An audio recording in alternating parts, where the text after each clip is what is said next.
Hi, I'm Ted Delaplane from the Severn River Association. I wanted to talk to you about Marylanders Grow Oysters and prepping your oyster cages and getting your spat into the water.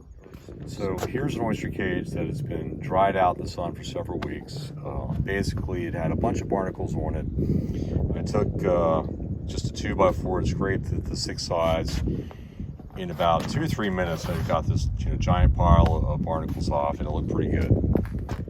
I had another cage that had kind of that slimy stuff that was all over it, and it was dried out really well.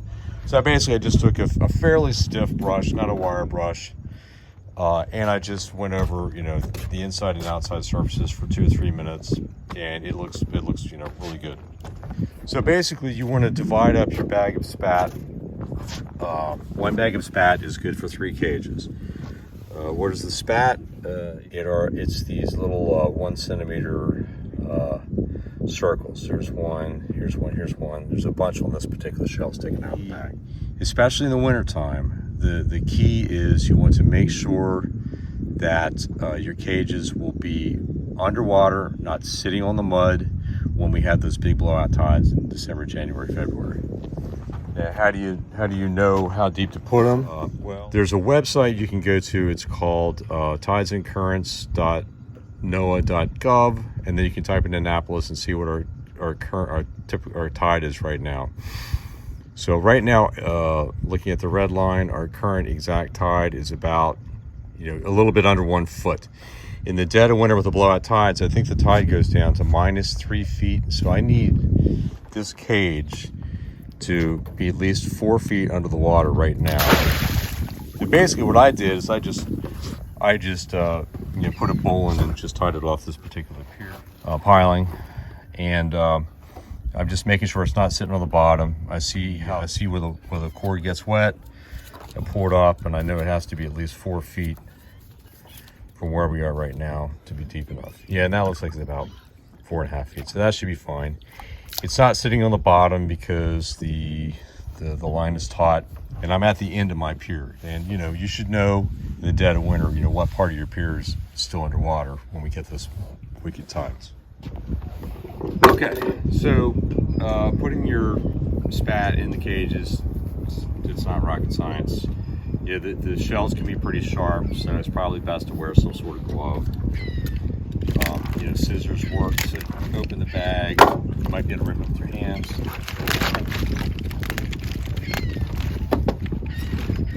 Just eyeball it. You want about 1/3 of the bag in. It doesn't have to be perfect. Measured. I've already measured my cord, so I know it's long enough. I know it's not too short. Okay, the way these clips work may not be how you think. So basically, you close the lid, open like so,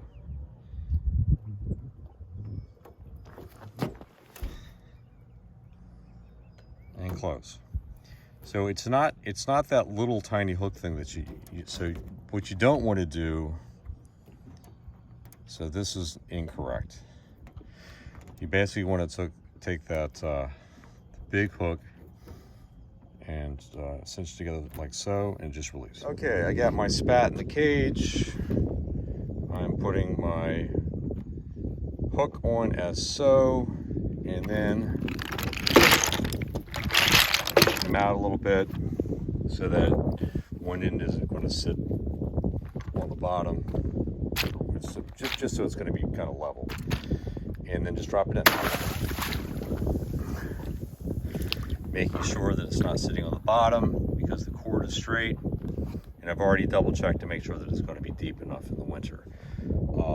In the pre-winter months, we have been recommending that you keep them a little bit higher up in the water column. And one way you can do this, if I don't drop my phone, well, there's a bunch of ways. You can put a knot. You can put a knot in the cable, in the cord, and then hang it off of the end of your pier. You could wrap it around this cross beam once. Let's see if that'll work. Yeah, that'll work. So that probably raised it up a couple of feet.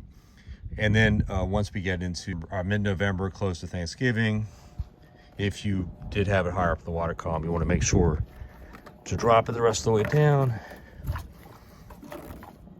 like so. Or you can just drop it down now. The recommendation for the Oyster Recovery Partnership is just to keep them about 6 inches off the bottom, 6 inches to a foot off the bottom, but making sure that it's deep enough so that when we have blowout tides, it's not out of the water. Oysters can come out of the water, but they can't come out of the water in the super cold temperatures and freeze. So that's what we need to worry about. I wanted to talk to you about routine maintenance on your oyster spat. So this is the end of October. It's still the growing season.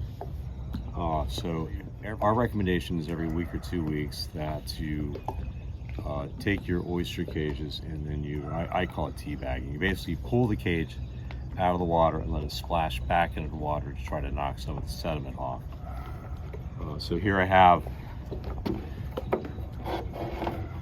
my oyster cage. It's probably been 2 weeks. They're looking kind of brown and dirty. There's a couple different techniques. You can hose it off if you want. Honestly, just the teabagging method works pretty well. I'm basically just going to take it and drop it in the water 3 or 4 times.